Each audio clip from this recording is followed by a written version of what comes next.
Et bonsoir à tous, c'est Théo pour blogtheomusic.com et aujourd'hui on teste la petite application que j'ai nommée VLC.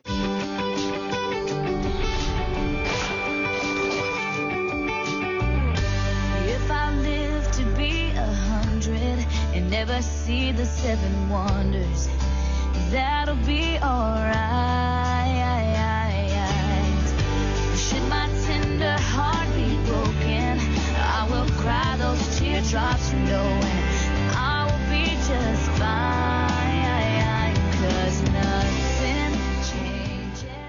Donc VLC est déjà connu pour être un player très léger, très performant sous les différentes plateformes Mac et PC. Il tourne en 64 bits et en 32 bits sur les systèmes d'exploitation Windows ou Mac OS X. Et aujourd'hui, il vient de sortir pour tourner sur un iPhone, un iPod ou un iPad.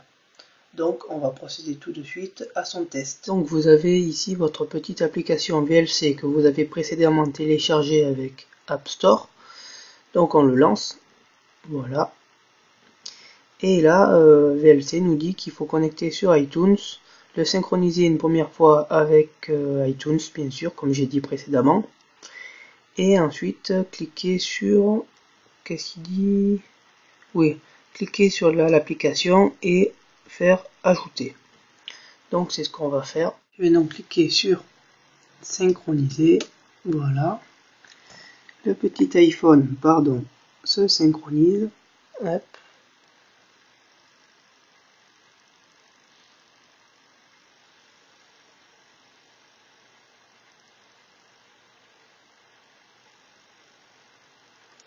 Voilà, donc une fois que c'est synchronisé, vous venez ici dans Apps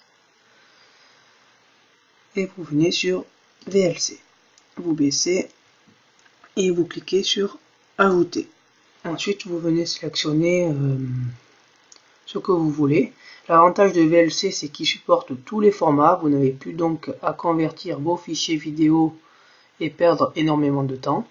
Il lit tous les formats, donc le MOV, le AVI, le MKV, n'importe quoi. Donc moi je vais mettre par exemple le jailbreak de l'iOS 4.1, je clique sur sélectionner, voilà, le fichier se copie comme un film normal, le petit iPhone se synchronise.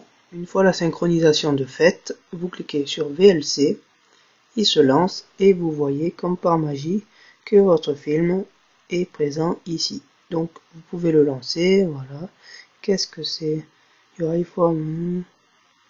Ah oui, puisque ça c'est du Full HD. Donc le message me dit que l'iPhone est peut-être trop lent pour lire ce format. Donc je fais quand même Try Anyway. Donc quand je le tourne, voilà. Mais là, comme l'iPhone est trop lent, ben, je vais arrêter. L'avantage donc de VLC, c'est que on peut faire ça et supprimer donc son film qu'on a précédemment synchronisé avec iTunes.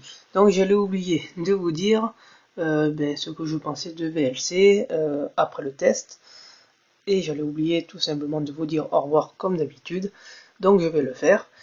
VLC, donc premièrement VLC, après plusieurs minutes de test, il s'est avéré que en 1080p il plante fréquemment, et lorsqu'on essaye de le relancer, je ne comprends pas pourquoi VLC quitte inopinément.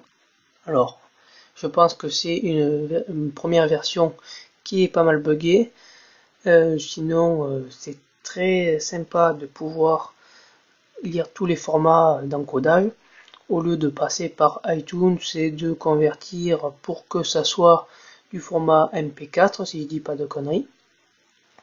Sur ce, je vous laisse et je vous souhaite une bonne fin de soirée.